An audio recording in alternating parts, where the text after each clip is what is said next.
The flashbulbs didn't just light the carpet, they burned it. Cannes, May 2025. The air was hot with perfume, power, and pretense. Every step on that crimson carpet was rehearsed perfection. Then Denzel Washington appeared, and for a few seconds, the festival forgot how to breathe. Cameras screamed his name, lenses lunged forward, and flashes collided like lightning. But what happened next would eclipse every premiere that night. At first, it was nothing, a voice from the crowd, a photographer shouting for one more smile. Denzel paused, smiled politely, then turned toward another section. But the photographer didn't stop. Another shout, sharper this time. Look here. Hey, Denzel, over here. Stop pretending. Those who stood nearby say the shift was instant, a calm storm turning to something electric. Denzel's expression changed, not angry, not explosive, just done. Stop it, he said, voice firm but controlled. The man kept pushing. Come on, don't walk away from the press that made you. And then, the moment. The one every headline would later distort. Denzel took a slow step forward, leaned in just enough for the mics to catch his voice, and said, "You don't make me. You capture me. There's a difference." Gasps broke through the crowd like shattering glass. Some claimed he shouted. Others swore he whispered. The truth lived somewhere in between, in that space where a man draws the line between image and identity. By morning, that 12-second clip would explode across every corner of the internet. The hashtags wrote themselves, hashtag #CanClash, hashtag Denzel vs Press, hashtag Respect the Artist. But what no one knew was what happened after the cameras stopped rolling, the part the world didn't see, the part that would shift more than a night at Cannes. Backstage at Cannes wasn't glamorous. It was fluorescent, narrow, and humming with damage control. Denzel Washington stood in front of a mirror that didn't flatter anyone, his reflection fractured by the glare of the lights. Behind him, two publicists whispered fast, phones buzzing like hornets. The clip had already gone viral. 12 seconds. That's all it took. The headlines were split between admiration and outrage. Denzel snaps at photographer, Hollywood's gentleman loses his cool, can chaos in real time. But none of them quoted the whole line. You don't make me. You capture me. They cut it down, sliced it clean. Now it read simply, you don't make me. His assistant, Kira, stepped closer. They're calling it disrespectful, she said quietly. Some outlets are looping it on TikTok with slow-motion filters. Denzel didn't answer. He just watched his own stillness in the mirror, that single moment of refusal now twisted into defiance. He'd been here before, not in this exact room, but in this same storm, when the world decided his tone mattered more than his truth. Kira tried again. PR's asking if we should issue a statement. They think. Denzel cut her off softly. They think I should apologize for boundaries. Silence. Only the hum of the air conditioning filled the space. From the hallway came muffled laughter, another celebrity entering, flashes firing, the festival moving on as if nothing had happened. But inside this small dressing room, something had happened. Denzel wasn't angry. He was awake. He picked up his jacket, straightened it slowly. If a man can't ask for respect without it becoming a headline, he said, then maybe the headline's the problem. Kira didn't argue. She just nodded. And as Denzel walked out toward the waiting cars, one question trailed behind him like an echo, who controls the story when truth doesn't trend? By sunrise, the story had already mutated. News tickers blinked across every network, Washington's outburst rocks Cannes. The morning shows rolled the footage like a crime replay, zoomed, slowed, dissected. On one screen, his eyes looked furious. On another, noble. The same 12 seconds, 12 different narratives. Hashtag Denzel vs Press trended for 11 straight hours. Celebrities posted cryptic emojis, the digital version of taking sides. One actor tweeted, "Respect is earned, not demanded." Another replied, "He's earned it 1,000 times over." Meanwhile, on TikTok, the clip became theater. Edits layered his line, "You don't make me. You capture me." Over dramatic music. Teenagers lip-synced it like a battle cry. Someone turned it into a remix. Millions watched, few knew the context. CNN's panel debated whether Denzel had lost his composure. Variety ran a softer headline, "Denzel Washington draws line between fame and privacy." But the loudest voices came from the smallest screens, strangers with usernames instead of faces, rewriting the story in real time. Back in Los Angeles, Denzel's manager, Ruben Sloan, watched the chaos unfold from his office. "Coffee cold, phone hot. We can't let this snowball," he muttered, dialing the PR team. "We need to remind people what actually happened." But by then, the truth had already become a democracy, owned by whoever shouted the fastest. Across the Atlantic, Denzel scrolled through the noise in silence. Every headline, every opinion, every distorted frame. And beneath one viral clip, he stopped at a single comment. He didn't explode. He drew a line. Maybe that's what scares them. He exhaled slowly, almost a smile. Maybe the world wasn't deaf, just distracted. Still, the story was only beginning. Because that night, one outlet would leak what really happened after the cameras went dark, and that would change everything. By midnight, the internet's rhythm changed. A new video surfaced, grainy, off-angle, filmed from somewhere behind the red carpet barricades. The caption read, "What really happened before Denzel said stop it." It wasn't the polished version networks looped all day. This was raw, shaky, unfiltered. The crowd could be heard heckling. One voice. The photographer, louder than the rest. "Smile, man. Don't walk like you're above us," he jeered. Then another shout, "Come on, show us the real you, not the act." The clip caught Denzel turning, calm but weary. "Enough," he said once, low. Then again, firmer, "Stop it." There was no anger, no outburst, just exhaustion wrapped in dignity. Within an hour, the hashtag changed, #fullclip. By morning, millions had watched the truth, unedited, undeniable. The tone shifted fast. The same outlets that labeled him volatile now ran softer takes. Context changes everything. New footage reveals Washington's composure. CNN updated their headline. The Independent added a correction. But the damage was already done. The algorithm had already chosen the villain. Denzel's phone buzzed non-stop. Old friends texted apologies. Directors sent quiet messages of support. Even a spokesperson released a statement, "Mr. Washington's professionalism remained exemplary throughout." Yet the noise didn't fade. It morphed. Podcasters debated whether fame justified intrusion. Tabloids reframed it as a redemption arc. Everyone had a version, everyone had a stake. Sitting in his hotel room, Denzel watched the replay one last time. His voice, calm, measured, echoed through the speakers. He whispered to himself, "Funny how truth needs better PR than lies."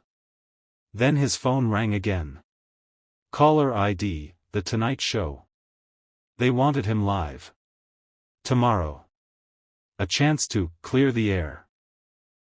He stared at the screen, thumb hovering. Clear the air, or let the storm speak for itself. The hotel suite was quiet except for the rhythmic hum of the city outside. Denzel sat by the window, phone in hand, staring at the message from The Tonight Show. Live interview. Topic: The Can moment. Across the room, his manager Ruben was pacing. "It's perfect," he said, voice sharp. "You go on air, stay calm, speak your truth. We take control of the narrative."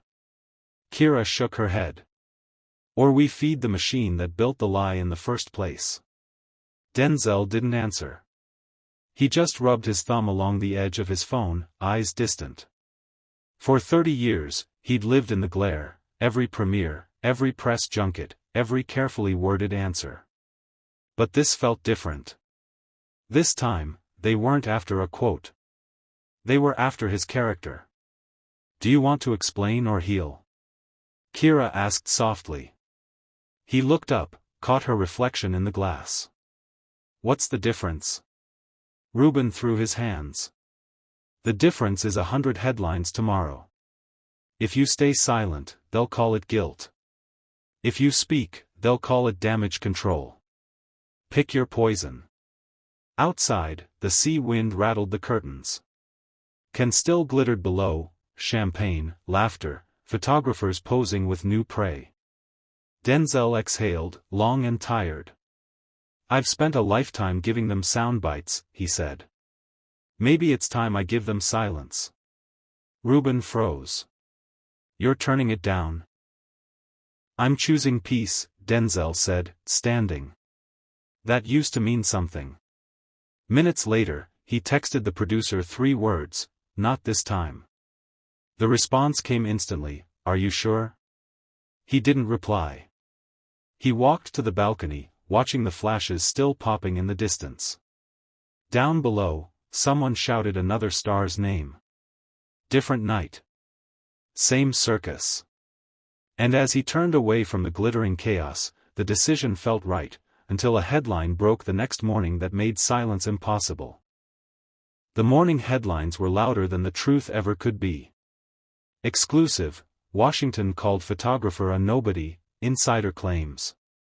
The quote was fake, but the world didn't wait to fact-check. Within an hour, it had spread like gasoline. Talk shows played the clip over a fabricated subtitle, "You don't make me, you're nobody."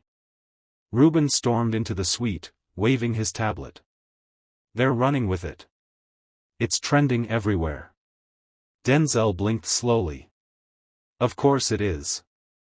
Kira's phone buzzed non-stop, PR agencies, journalists, brand reps, they want a response. They're saying if we stay silent, it's confirmation. He looked out the window, the Riviera sun slicing through the blinds. Funny, he muttered, silence was supposed to be dignity. Outside, the paparazzi had multiplied. Dozens now camped below his hotel, shouting his name like it was bait. The same voice from that night, the photographer, was on TV now, doing interviews. He leaned in and said something demeaning, the man claimed. It was humiliating. There was no proof. But the outrage machine didn't need it. Reuben slammed the table. We have to release the raw audio. The hotel cameras caught everything. It clears you completely. Denzel hesitated. And then what? They'll say it's edited. That I paid for it. That's how this works. Kira stepped forward, voice trembling but steady. Then let them talk. But this time, we show our version first. He turned to her. The same calm steel from Cannes in his eyes. Not our version, he said. The version. Hours later, a message hit his Twitter feed. Full audio dropping at 7 p.m. No edits. No filters. Just truth. The world waited. The question wasn't whether it would clear his name, it was whether anyone still cared about the truth at all. At exactly 7 p.m., the world stopped scrolling. The post went live, full audio, no edits. Within minutes, it had over 5 million views. The sound wasn't explosive, it was haunting in its calm. A sea of camera clicks, the crowd shouting, and then Denzel's voice. Stop it. Just stop it. You don't make me. You capture me. There's a difference. No insults. No aggression. Just exhaustion and grace. Then came the photographer's reply, caught clearly on tape. Yeah. Then act like you earned it, Hollywood boy. That was it. The silence that followed hit harder than any argument. Comments flooded in, he never raised his voice. They lied. He was defending himself. The same outlets that fueled the storm started rewriting headlines. New evidence shows Washington remained calm. The viral moment that wasn't. CNN issued a correction. BBC aired the full clip.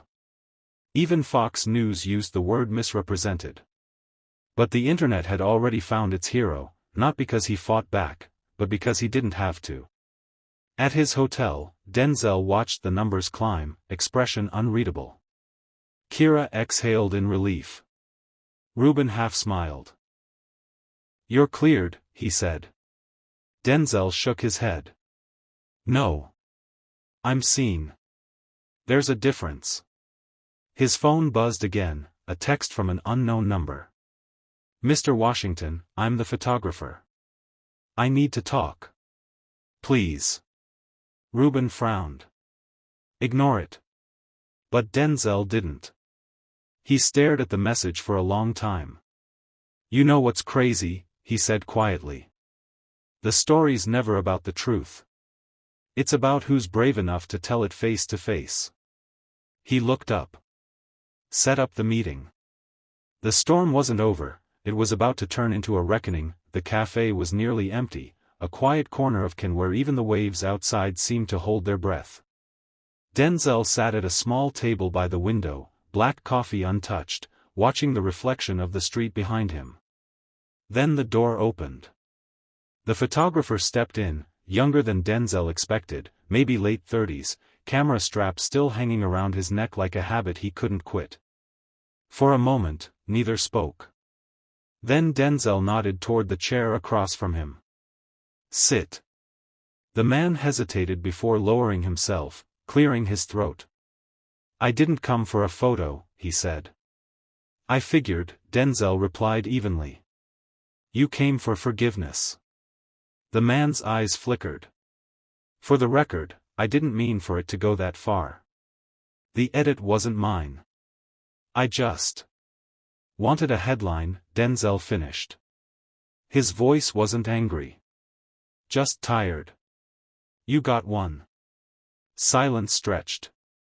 Outside, a car horn echoed, distant and hollow. The photographer swallowed. "You don't know what it's like down there, man. You stand behind that rope for 10 hours hoping someone notices you exist."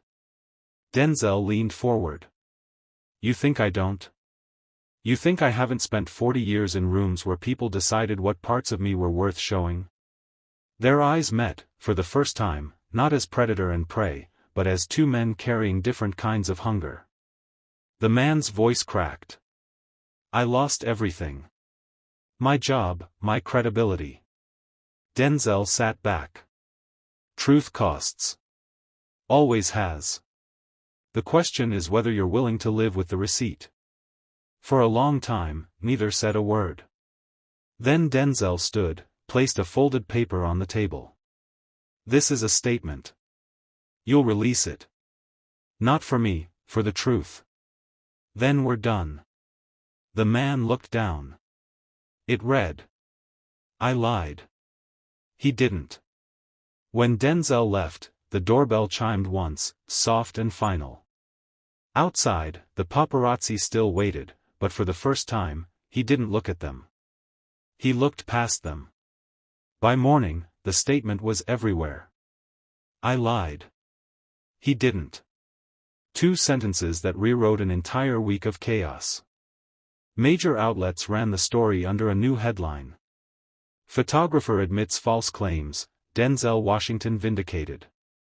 Clips from the cafe security camera surfaced, Denzel's stillness, the calm in his voice. Someone on Twitter wrote, "He didn't demand justice. He inspired it." Within hours, the hashtag he didn't raise his voice hit 12 million posts. Kira scrolled through the feed, half smiling, half in awe. "You're trending again," she said softly. Denzel didn't look up. "For the right reasons this time?" She nodded. For the real ones. News anchors shifted tone. The same panelists who had dissected his outburst now praised his restraint. PR experts called it a masterclass in integrity. But Denzel wasn't celebrating, he was reflecting. He walked along the promenade that evening, crowds still buzzing from the festival. The same lights, the same cameras, but now the noise felt different. A group of young photographers approached, hesitant. One of them said, "Sir, I want to learn to capture people, not just chase them." Denzel paused, then smiled faintly. "Then start by listening before you shoot." It wasn't revenge that made the moment powerful. It was restoration. Somewhere between rumor and redemption, a truth had found its way back to the surface, quiet, but undefeated. That night, he received a call from his mother. Her voice was gentle, proud. "Baby, I told you, the truth may walk slow, but it never trips." He laughed softly, for the first time in days. Outside, the flash of cameras lit the sky again, but this time he didn't flinch. This time, it didn't burn. It felt like light. A week later, the red carpet was rolled up, the flashbulbs dimmed, and can return to its usual rhythm, beautiful, chaotic, forgetful. But some stories refuse to fade. Denzel Washington sat alone on a balcony overlooking the sea. The same waves that had witnessed his humiliation now whispered redemption. Below, tourists laughed, unaware that the man above them had just redefined grace under fire. He flipped open his leather notebook, the same one he carried through every storm. On the first blank page, he wrote 5 words. "Truth walks slower than lies." He smiled faintly, then added a 6th. "But it never stops walking." His phone buzzed. A message from Kira. Netflix called. "They want a documentary. They're calling it the moment everything shifted." He typed back. "Only if we include his apology." And the silence after. Because for Denzel, the story wasn't about revenge or ratings, it was about recording the silence that followed truth. That silence, the one no camera can dramatize, no script can fake, was where the real power lived. As the sun sank into the water, a faint breeze stirred the curtains behind him. Somewhere, a child watched the viral clip for the first time, not the scandal, but the full version. The calm voice, the dignity, the difference between fame and character. And for once, the internet didn't argue. It just listened. Back inside, Denzel closed the notebook and stood. He wasn't walking away from the spotlight. He was walking through it, unburned, unbent, unbroken. The world had tried to write his story for him. But he had done what every great actor, and every true man, must eventually do. He reclaimed the script. Soft cinematic music fades in. Visual, Denzel walking away from flashing cameras. Narrator. Fame fades. Truth doesn't. In a world built on noise, Denzel Washington proved that silence, when it comes from strength, can shake the world. He didn't shout. He didn't break. He stood tall, and the world finally listened. Fade to black, behind the stage of stardom.